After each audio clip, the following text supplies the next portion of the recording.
ছাত্ৰজনক মই এনেকুৱা এটা বস্তু লৈ অহাৰ কাৰণে বস্তুটোৰ নামো নাজানো বাৰু দেই ঘুচিয়াবৰ কাৰণে এইটো কোমল কিন্তু তেওঁ হাতত দুখ নাপায় গতিকে ঘুচিয়াব বুকুত যদি ক'ৰবাত মাৰি দিয়ে তেতিয়া লগে লগেতো হাত মানে সেইবিলাক ভাঙি চুৰমাৰ হ'ব প্ৰথম অভিভাৱকলৈ মই এটাই অনুৰোধ জনাইছোঁ ছাত্ৰ ছাত্ৰীজনে যেতিয়া বিদ্যালয়ৰ পৰা ঘৰলৈ ঘূৰি যায় তেতিয়া বেগত কি আছে সেইটো চেক কৰক কোন দিশে গতি কৰিছে আজিৰ প্ৰজন্ম লখিমপুৰ উচ্চতৰ মাধ্যমিক বিদ্যালয়ত মই বৰ্তমান উপস্থিত আছোঁ এই উচ্চতৰ মাধ্যমিক বিদ্যালয়তে বহুত গুণী জ্ঞানী ব্যক্তিসকল ওলাই গৈছে ইয়াতে পাঠদান কৰি ওলাই গৈছে আজি কোন দিশে গতি কৰিছে ইয়াৰ ছাত্ৰ ছাত্ৰীসকল এই ইয়াত হোমেন বুঢ়াগোহাঁই ছাৰৰ পৰা ধৰি বহু গুণী মানী ব্যক্তিয়ে ইয়াতে অধ্যয়ন কৰি গৈছে আমি অধ্যক্ষা মহোদয় আছে আমি তেওঁলোকৰ লগত কথা পাতিবলৈ যত্ন কৰিম হয় আজি প্ৰজন্ম কোন দিশে গতি কৰিছে বুলি ভাবে তেওঁলোকে যিকোনো ধৰণৰ মৰা নষ্ট এনেকুৱা লৈ পিনে বিদ্যালয়লৈ আহে কি ক'ব বিচাৰিব প্ৰথমতে মই সমূহ আমাৰ লখিমপুৰীয়া ৰাইজক মই নমস্কাৰ জনাইছোঁ মই এইখন বিদ্যালয় আজি 5.5 বছৰে হ'ল ইয়াৰ ইনচাৰ্জ হিচাপে থকা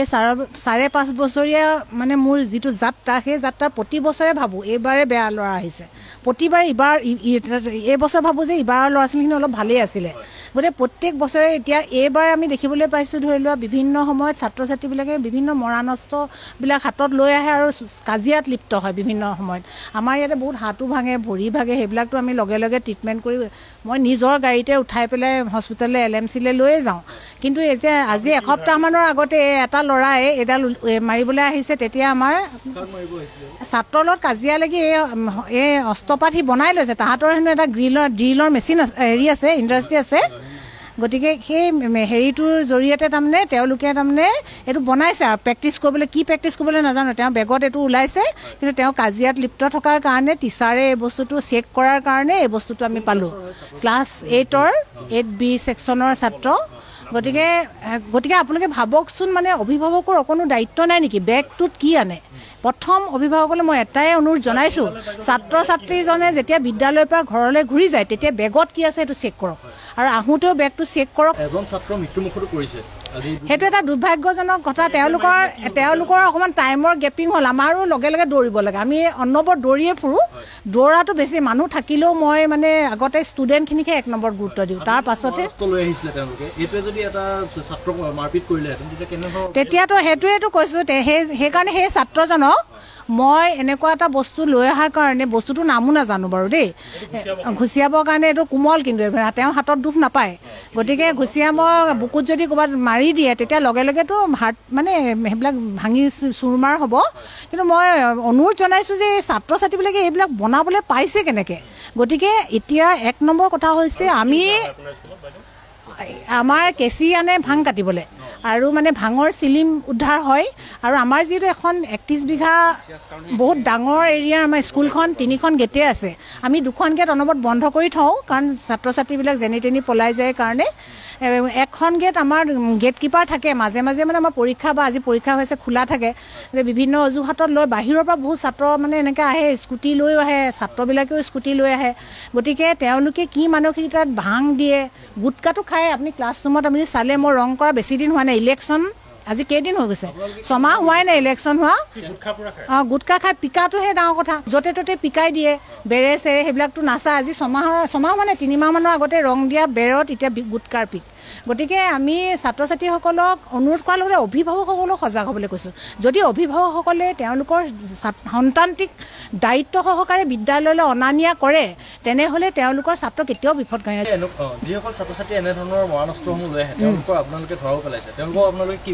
আমি এতিয়া এই ছাত্ৰজনৰ বুলি নহয় আমি এতিয়া ৰিচেণ্টলি আমাৰ প্ৰায় মানে হয় এতিয়া আমি গাৰ্জেন লগে লগে কল কৰিছোঁ গাৰ্জেন আহিছে বাৰু তেখেতক মানে সামৰিকভাৱে বৰ্খাস্ত কৰি থৈছোঁ বিদ্যালয়ৰ পৰা পৰীক্ষাৰ এলাউ কৰা হৈছে কোনো পাঠদান কাৰ্যসূচীত তেওঁক অংশগ্ৰহণ কৰাৰ পৰা বিৰত থাকিবলৈ কৈছোঁ যেতিয়ালৈকে মাকে ইয়াত লিখিতভাৱে জনাবহি লাগিব যে মোৰ সন্তানজন সঁচাকৈ শুদ্ধ হৈছে ভাল হৈছে তেতিয়াহে চিন্তা কৰি চাম কি ক'ব বিচাৰিব যিহেতু ইয়াতে হোমেন বুঢ়াগোহাঁইৰ দৰে গুণী জ্ঞানী ব্যক্তিসকল ইয়াৰ পৰা ওলাই গৈছে আৰু আজিৰ প্ৰজন্ম কোন দিশে গৈছে বুলি ভাবে আপুনি হয় নমস্কাৰ মই ইয়াৰে উপাধ্যক্ষ হয় আজি 3 বছৰ মই চাৰ্জত আছোঁ এই বিদ্যালয়খন হৈছে ঐতিহ্যমণ্ডিত বিদ্যালয় আৰু ইয়াৰ 113 বছৰ হৈ গৈছে এই বিদ্যালয়ৰ পৰা আমাৰ প্ৰথম ষ্টেণ্ড কৰিছে second stand third stand 7 stand কৰিছে 6টো কৰিছে গতিকে আমাৰ প্ৰায় 2-3 বছৰ মই ষ্টেণ্ড কৰি থাকি ইয়াৰ পৰাই একদম বহুত ডাঙৰ মনীষী ইয়াৰ পৰা ওলাই গৈছে। আমাৰ হোমেন বৰগোহাঁই পৰ্যন্ত ইয়াৰ পঢ়া, ঈশ্বৰ প্ৰসন্ন হাজৰিকা, গতিকে বহুত মনীষী ইয়াৰ পৰা ওলাই গৈছে আৰু মহেশ্বৰ নেওগদেৱেও ইয়াত পঢ়িছিলে। গতিকে এইখিনি আমাৰ গৌৰৱান্বিত এখন বিদ্যালয়, গোটেই লখিমপুৰ ডিষ্ট্ৰিক্টৰ ভিতৰতে প্ৰথম। কিন্তু আজিকালি এনেকুৱা হৈছে যে আমি গাৰ্জেন কল কৰোঁ, দুমাহৰ মূৰে মিটিং পাতোঁ, 40% আহে, 60% নাহে। সেইটো এটা সমস্যা। আৰু সেই 60% গাৰ্জেণ্টৰ মাজতে তেওঁলোকৰ কোনো মানে ছাত্ৰৰ প্ৰতি বিশেষ দায়বদ্ধতা নাথাকে, আৰু সেই দায়বদ্ধতা নথকা ছাত্ৰখিনিয়ে ইয়াত মানে বেয়া কাম, বিপদগামী হৈছে। বাহিৰৰ পৰা কোনোবা আহি ইয়াত ছাপ্লাই দিয়ে, ভাঙো দিব পাৰে, এনেকুৱা দিয়ে, আৰু মৰ্টন চৰ্টন দি সিহঁতক ফুচলাই বোলে আজি চিগেট এসোপা খোৱা, এনেকৈ কৈ সিহঁতক মানে হেৰি কৰে। আজি এজন ছাত্ৰ পাইছোঁ, তেওঁক কৈছে আহচোন ভাইটি মোৰ গাড়ীত উঠা, তোমাক অকণমান ফুৰাই আনো। সি ভয় খাই আঁতৰি দৌৰ মাৰি আহিছে। তেনেকুৱা ধৰণৰ কিছুমান বিপদগামী শক্তিয়ে ইয়াত মানে কামো কৰি আছে। গতিকে আমি বিশেষকৈ এই চোৱা চিতা কৰাৰ ক্ষেত্ৰত আমি মানে গ্ৰুপ বনাই দিছোঁ, টিচাৰ অনুশাসনৰ এটা গ্ৰুপ বনাই দিছোঁ। তেনেকৈ লেজাৰ টাইমত আমি এটা গ্ৰুপ বনাই দিছোঁ, প্ৰতিদিনে বেলেগ বেলেগ গ্ৰুপ দিছোঁ। আমি এনি টাইম চাওঁ। আমাৰ যিহেতু আমাৰ অধ্যক্ষ মহোদয়ে কৈছে আমাৰ গোটেই কেম্পাছটো বহুত ডাঙৰ, 31 বিঘা মাটি আছে। গতিকে প্ৰত্যেকে কোনোফালে সোমাই, আমাৰ বাউণ্ডেৰী ৱালো ভাগিছে, সেইফালেও জঁপিয়াই আহে। এনেকুৱা ধৰণৰ দুষ্কৃতিকাৰী মানুহ আহে ইয়াত, আৰু আমাৰ বিপদগামী ছাত্ৰখিনিক মানে বিপদহে পৰিচালিত কৰিবৰ কাৰণে তেওঁলোকে অহৰহ প্ৰচেষ্টা কৰি আছে। আৰু বেয়া বস্তু যোগান ধৰে, ভাং যোগান ধৰে, হয়তো ড্ৰাগছো দিছে, মানে মৰ্টন চকলেট খুৱাই লাহেকৈ সেই বস্তুটো খুৱায়, আৰু চিগেট খুৱাবলৈ চেষ্টা কৰি থাকে, চিগেটো খুৱায়, সিহঁতে খাই দিয়ে। এনেকুৱা কিছুমান সমস্যা ইয়াত হৈছে।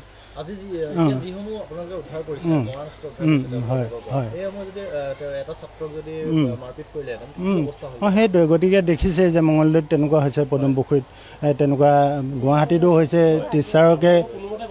টিচাৰকে আমাকো অভিভাৱকে আহি যদি ধৰোঁ বেয়া ছাত্ৰখিনিক, আমি যদি মাতোঁ, আমাকে আহি বেয়াকৈ কথা কৈ যায় যে আপোনালোকে আমাকহে দম দিব, যে বেয়া কথা নক'ব। শাসন আমি কৰিব নোৱাৰাও হৈ গৈছোঁ, আমাৰ হাত ভৰি বন্ধা হৈ গৈছে। গতিকে আমি অভিভাৱকসকলক আমি কওঁ যে আমি যিহেতু দুমাহৰ মূৰে এমাহৰ মূৰে আমি গাৰ্জেন মিট কৰোঁ, সেই গাৰ্জেন মিটত আপোনালোক সকলো আহক, আমাৰ পৰিস্থিতিখিনি বুজ লওক। আৰু যি 40% আহে সেইসকলৰ ছাত্ৰ ছাত্ৰী ভালেই, কিন্তু যি 60% অভিভাৱক নাহে সেইসকলৰ ছাত্ৰ ছাত্ৰীয়ে ইয়াত বেয়া ফালে গতি কৰি আছে। বিশেষকৈ আমাৰ বিদ্যালয়খনত 1000তকৈ অধিক ছাত্ৰ আছে, আৰু কেম্পাছটো যথেষ্ট ডাঙৰ। সেইকাৰণে ইহঁতে অলপ এই বেয়া কামবিলাক কৰিবলৈ অলপ সুবিধা পায়। কিন্তু আমাৰ শিক্ষকসকল যথেষ্ট সজাগ কাৰণে সেই বেয়া কামবিলাকৰ পৰা সিহঁতক কিছু বচাই ৰাখিব পৰা হৈছে। আজিকালি এনেকুৱা হৈছে যে ছাত্ৰসকলক আমি দাবী ধমকি দিব নোৱাৰা হ'লোঁ। যদি পুলিচে যদি চোৰ ডকাইতক যদি দাবী ধমকি দিব নোৱাৰে, শিক্ষকে যদি ছাত্ৰক দাবী ধমকি দিব নোৱাৰে, দেশ কেনেকৈ চলিব? গতিকে এই ক্ষেত্ৰত চৰকাৰে কিছু শিথিলতা আনিব লাগে। ছাত্ৰক যদি আগতে কয় যে মানে চেকনি মূৰত শিক্ষা বুলি কৈছিল, গতিকে সেইটো খুব উত্তম আছিলে। আমি চেকনি মূৰত শিক্ষা মানে সেই শিক্ষা থকাৰ কাৰণে আমি সেই সময়ত যথেষ্ট ঘৰত পঢ়িছিলোঁ। আজিকালি যিহেতু তেওঁলোকে নপঢ়েই ঘৰত, কাৰণ আমি স্কুলত হোমৱৰ্ক কৰিবলৈ দিলেও তেওঁলোকে 50টা ল'ৰাৰ ভিতৰত 10টা ল'ৰাই কৰি আনিব, বাকী 40টাই নকৰে। সেইকেইটা এসপ্তাহলৈকে নকৰে, সদায় কৈ থাকিলেও নকৰে। গতিকে এইবিলাক কিয় নকৰে? কাৰণ আমি সিহঁতক কোনো শাস্তি দিবই নোৱাৰোঁ। সেই শাস্তি দিব নোৱাৰাৰ কাৰণে সিহঁতে ইয়াত মানে সেই শাস্তি দিব নোৱাৰা কাৰণে সিহঁতে হোমৱৰ্ক কৰে, সিহঁতে পঢ়াত পিছ পৰি গুচি গৈছে। গতিকে আমিতো সিহঁতক আঁঠু কৰাব নোৱাৰোঁ, থিয় কৰাব নোৱাৰোঁ, বা এছাৰীয়ে সৈতে এছাত পিটিবও নোৱাৰোঁ, দাবী ধমকি এটা দিব নোৱাৰোঁ। গতিকে সেইকাৰণে সেই ল'ৰাসকলক আমি বহুত বুজায়ো আমি পৰা নাই। গতিকে গাৰ্জেন যদি কনচিয়াছ নহয়, তেওঁলোকৰ সন্তানক আমি সঠিক পথত নিবলৈ আমাৰ যথেষ্ট অসুবিধা হ'ব।